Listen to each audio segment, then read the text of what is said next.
Welcome to the Retirement DNA podcast. I'm Aaron Johnson. We at the Dwayne Johnson Group and Bridger Financial Services believe you deserve financial advice based on your best interest. In our podcast, we discuss all aspects of retirement planning. So lately, we get asked a lot about the election and how it could affect our clients' financial plans. So today, we wanted to address that topic. They say that hindsight is 20/20. But whose hindsight could have told us that 2020 would play out like this? No doubt you've looked at your smartphone, your tablet, your laptop, or watched TV and been amazed, bewildered, and frustrated, and perhaps all at once. Waking up every day to try to make sense of everything can be pretty daunting right now with the virus commanding our attention. But guess what? On top of everything else we have going on in our country, this happened to be an election year.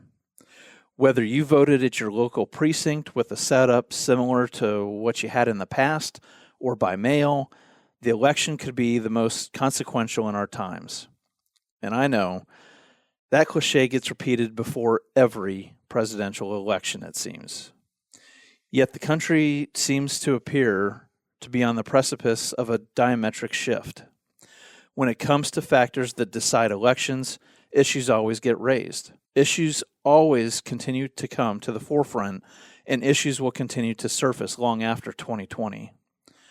Technology, trade, and infrastructure are just a few topics to touch on and involve aspects related to regulating social media, steps to take with China, and how to adequately repair roads and bridges as just a start to modernizing America's transportation system. The eruption of violence at various protests, at the federal response in the cities such as Portland, Seattle, and Chicago have created certifiable splits among the two parties and among voters. Long-standing differences over other issues continue to exist too. For example, disagreement persists over the best policies for healthcare, an issue that could have a huge impact on all Americans and especially retirees.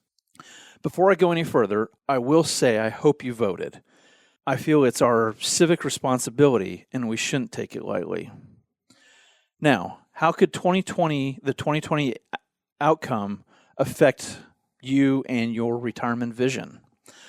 That's what we're here to discuss and why I want to give you some actionable items that you can do to help maintain control of your financial future while we take a 30,000-foot view of the issues we've heard the presidential candidates discuss.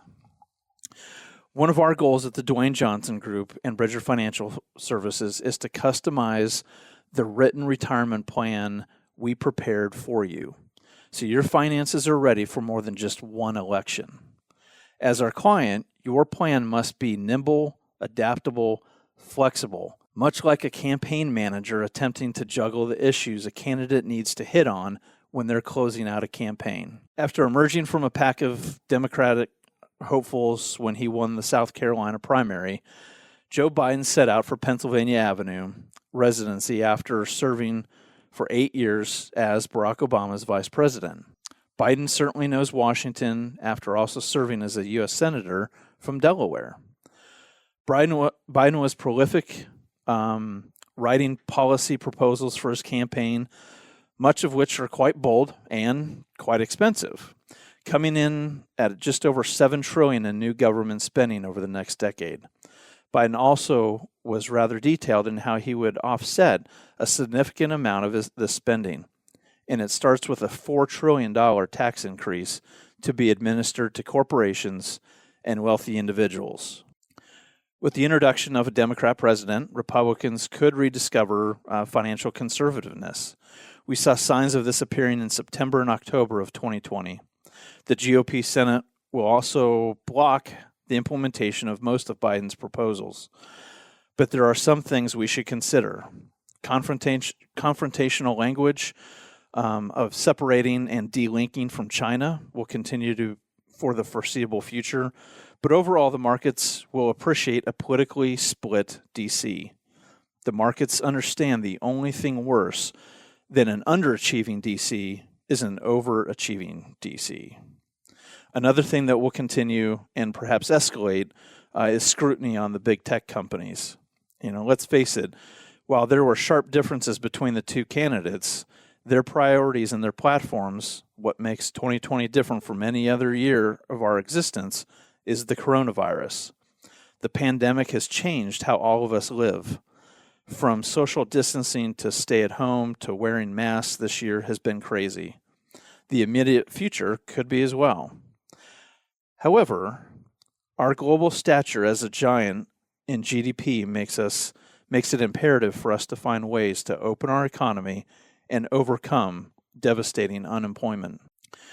Talk to different market analysts, and you will likely get a different prediction for what the stock market might do in response to the election or numerous other factors at play right now. We definitely remember what happened this past March. On March 9th, the Dow Jones sustained its largest point plunge to date. On March 11th, the World Health Organization declared COVID-19 a global pandemic.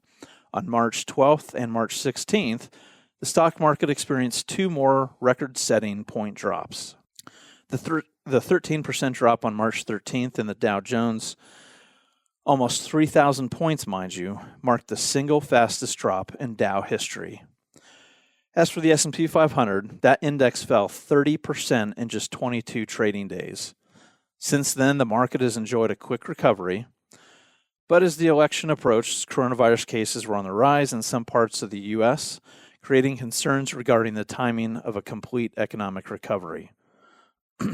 As investors, we're interested in the election's impact on the markets.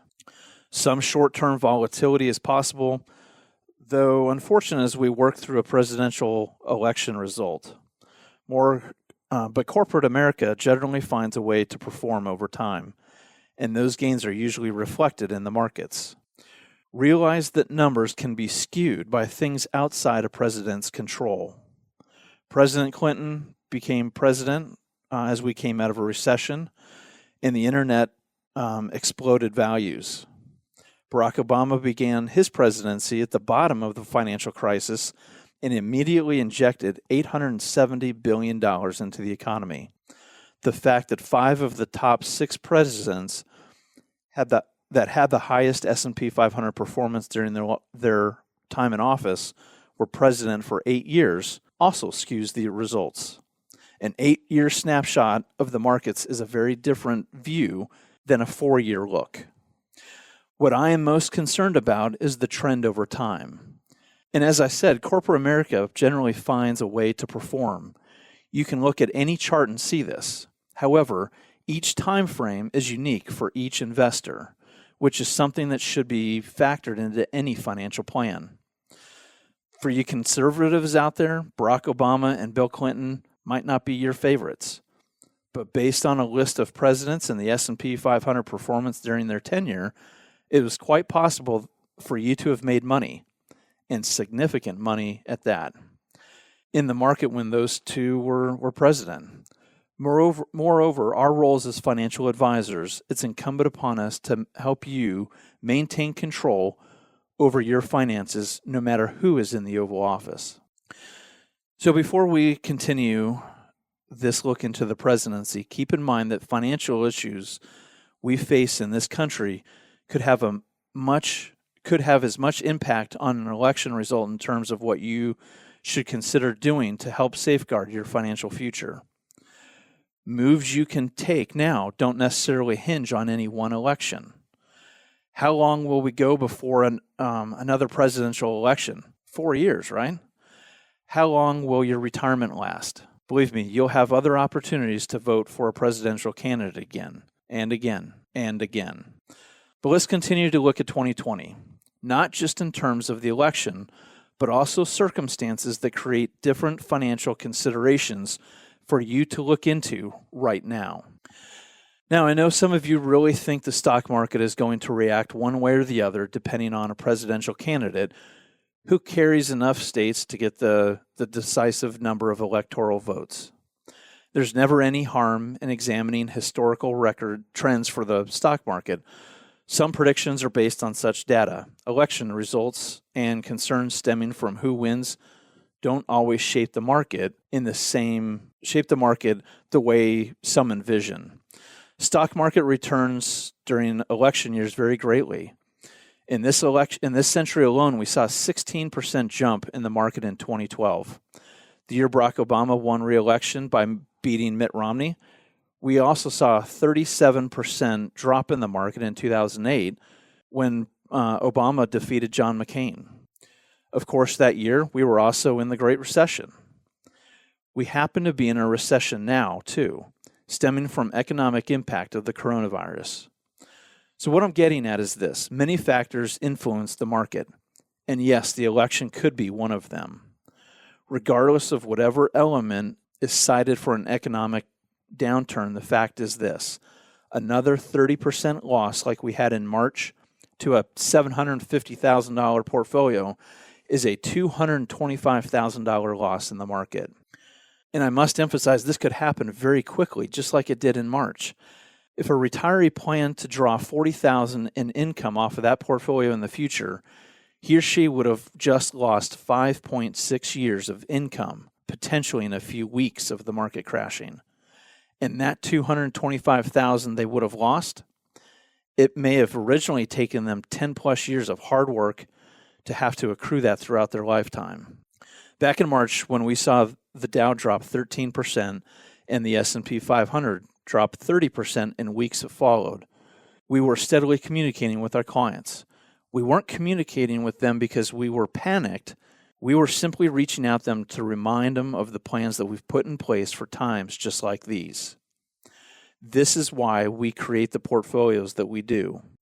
If you haven't done so, the first concrete action you can take for yourself to put yourself in a better position regarding your financial picture is to find out exactly how much risk you're still taking in your investments. It's not all that uncommon for us to meet folks who are either in retirement or with a few years of retirement and who still have a decent percentage of their assets exposed to risk. Look, if you can live the life you desire in retirement right now without having to take significant market risks to hopefully accumulate more, you likely should. Now, I understand this flies in the face of what some traditional wisdom brokers you may have heard from have been spouting for decades. When the markets start to plummet, they're known for saying things like, well, just ride it out or just stay the course. The problem here is there's no course on which to stay because we've never actually seen this combination of events before. There's never been a global pandemic anywhere near the magnitude of COVID-19, impacting U.S. and global markets with skyrocketing unemployment during an election year, leaving the foreseeable future incredibly unstable. So I don't mean to be too blunt, but anyone giving blanket advice to just sit tight right now seems highly aloof to what's really going on.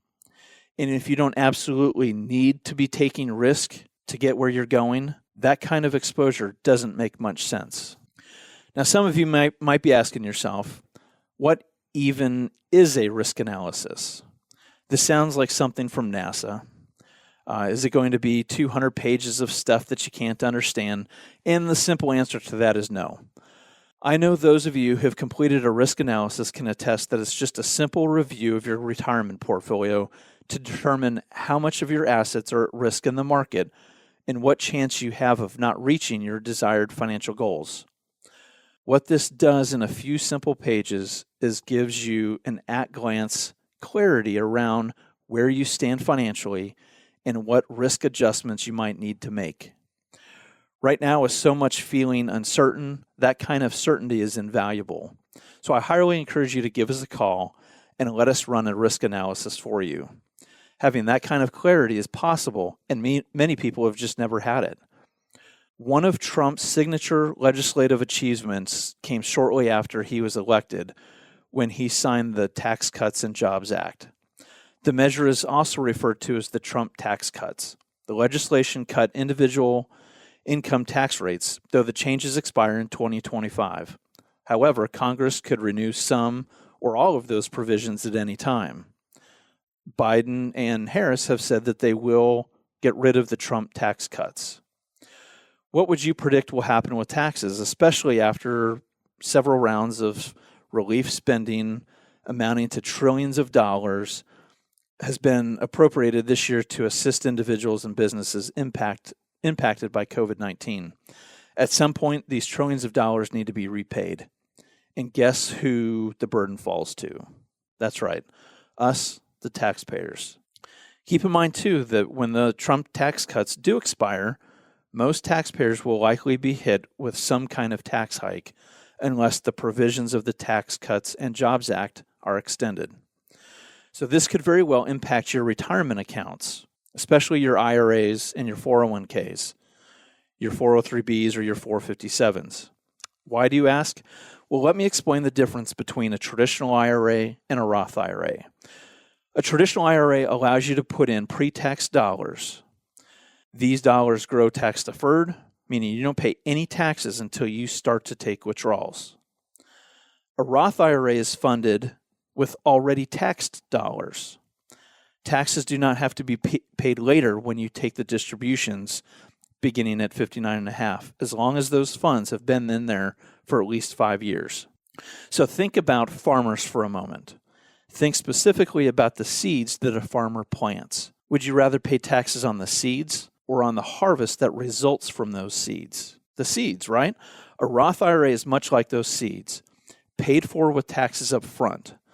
Taxes on a traditional IRA are paid later or on the harvest, which has the potential to take a bite out of a bumper crop, or in the case of retirees, income that's needed once the paychecks cease to exist from that time getting up and going to work in the morning. A Roth conversion may be something to consider. 1, because taxes are low right now. 2, by doing a Roth conversion, you can save on the taxes those traditional IRAs are going to bring in retirement. Again, I know this action item is something some of you have already had us review, but for the rest of you, I want to pass along a few more details on potential tax savings from a Roth IRA conversion, while also introducing our second action item, a Roth conversion review. So if we look at an example based on a current IRA account value of the same $750,000 IRA, a 25% tax bracket, and an annual pre-tax earnings rate of 4%. With a traditional IRA, total taxes paid over the course of required minimum distributions and the liquidation of the IRA will total $411,432. If it's converted to a Roth IRA, the total taxes over the life of the Roth IRA are $187,500. That's a tax savings of over $223,000.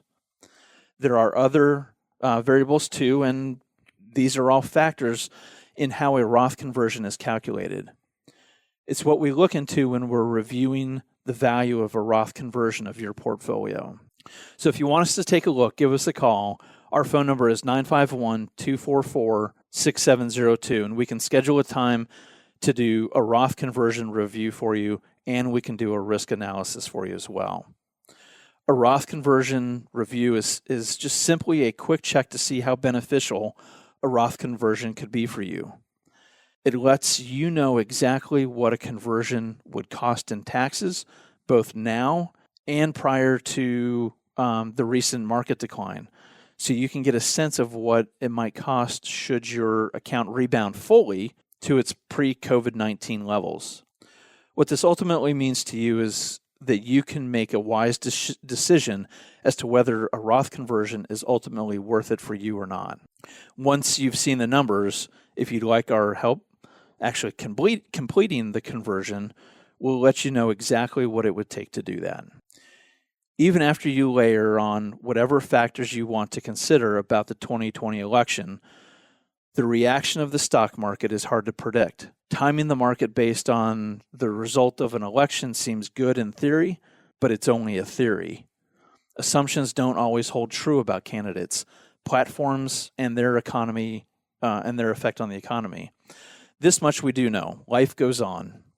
And eventually, economic conditions will factor into your income plan, your investments and taxes, and legacy planning and healthcare, all of which are components of a comprehensive retirement plan. So quickly, I want to address that first component, the development of an income plan. This is the number one concern for anyone coming into our office for appointments.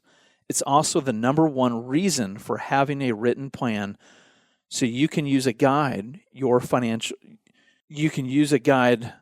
for your financial decisions in retirement. This leads to a third and final action step you should elect to do so to help to ensure your financial foundation is secure, regardless of who is president. I don't know that there's anything we could be talking about that's more important for most of our clients than this.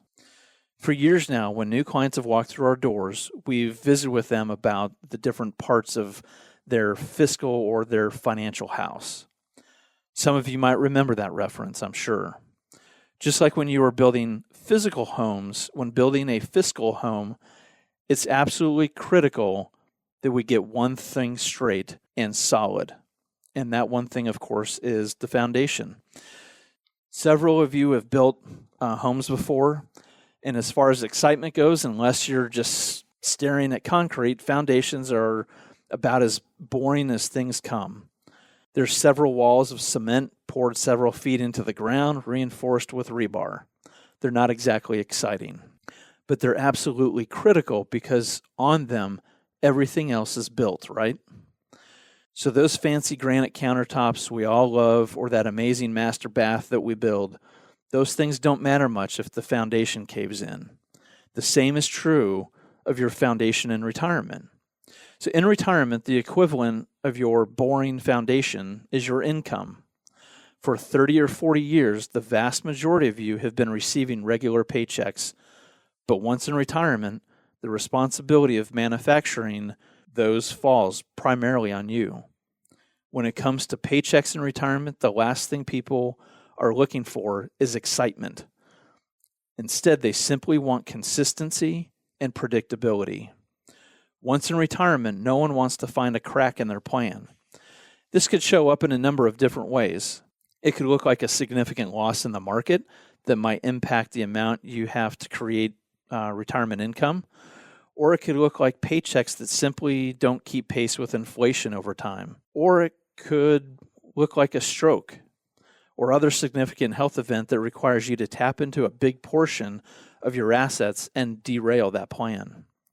But the bottom line is generally the same. You get one shot at retirement, and no one wants a big surprise when it relates to their income. I do, however, want to remind you about the components of a true retirement plan. In just a few concise pages and simple English, it should answer these 5 questions. Number 1, it should tell you exactly when the paychecks you create for yourself in retirement will begin and which money you'll tap first. Second, it should tell you in what order you'll tap into those pockets or buckets of money, because that's very important.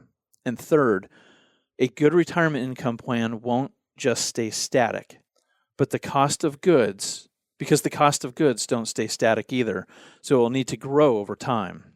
Fourth, it should have built-in provisions for what should happen if you lose, you or your spouse should become incapacitated or need long-term care. And finally, and this is perhaps the greatest question that we can help you address, it should mathematically show you exactly how long your money will last, regardless of what happens with elections, market crashes, or global pandemics. We want your retirement to be based on math, not the market. We want you to vote in many more elections. Over that time, you'll get acquainted with many presidential candidates. However, the commander-in-chief of your retirement plan will forever be you. So our final action item for you is to come review your written retirement income plan with us if you think something might need to be addressed. Remember, this plan does all 5 things that we just covered and can adjust the plan or clarify anything in there that you might have a question about. We know the question you're always asking is, am I going to be okay? Your retirement plan is designed to help you put that concern to bed because we'll have tested that mathematically for you and ensured in writing exactly how long your money will last and exactly how long your plan works. Folks, there are plenty of other things that you have on your mind right now. Your money doesn't have to be one of them.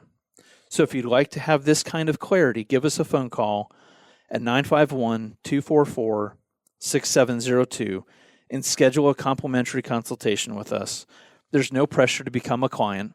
This first meeting is really just getting to know you, let you know how we work with clients, and for us to find out more about you and your retirement dreams and concerns. We've talked about different aspects of the election, but we've also tried to emphasize that regardless of the outcome, it's important to ensure you have sufficient income in retirement. While the results of the election may be largely outside our control, beyond our weighing in at the ballot box, our financial futures are in our control. Our main goal at the Dwayne Johnson Group and Bridger Financial Services is to make sure our clients know that they can make it to and through retirement and can spend with confidence during those years. We want to make sure they have financial security in any economy. Thank you for listening to the Retirement DNA podcast today. If you have any questions or would like to sit down with us for an additional consultation and to see if you're on track to meet your secure retirement, please give us a phone call at 951-244-6702. If you like what you've heard, please subscribe to our podcast, and please tell your friends and family if you think they would benefit from hearing this information. Also, check us out on the web at DwayneJohnsonGroup.com or BridgerFinancialServices.com. Thank you, and have a great day.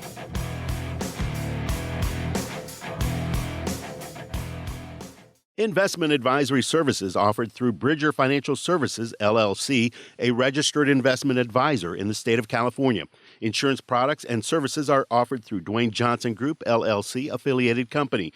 Investing involves risk, including the potential loss of principal. Any references to protection, safety, or lifetime income generally refer to fixed insurance products, never securities or investments. Insurance guarantees are backed by the financial strength and claims-paying abilities of the issuing carrier. This podcast is intended for informational purposes only. It is not intended to be used as the sole basis for financial decisions, nor should it be construed as advice designed to meet the particular needs of an individual situation. Dwayne Johnson Group, LLC is not permitted to offer, and no statement made during the show shall constitute tax or legal advice. Our firm is not affiliated with or endorsed by the U.S. government or any governmental agency.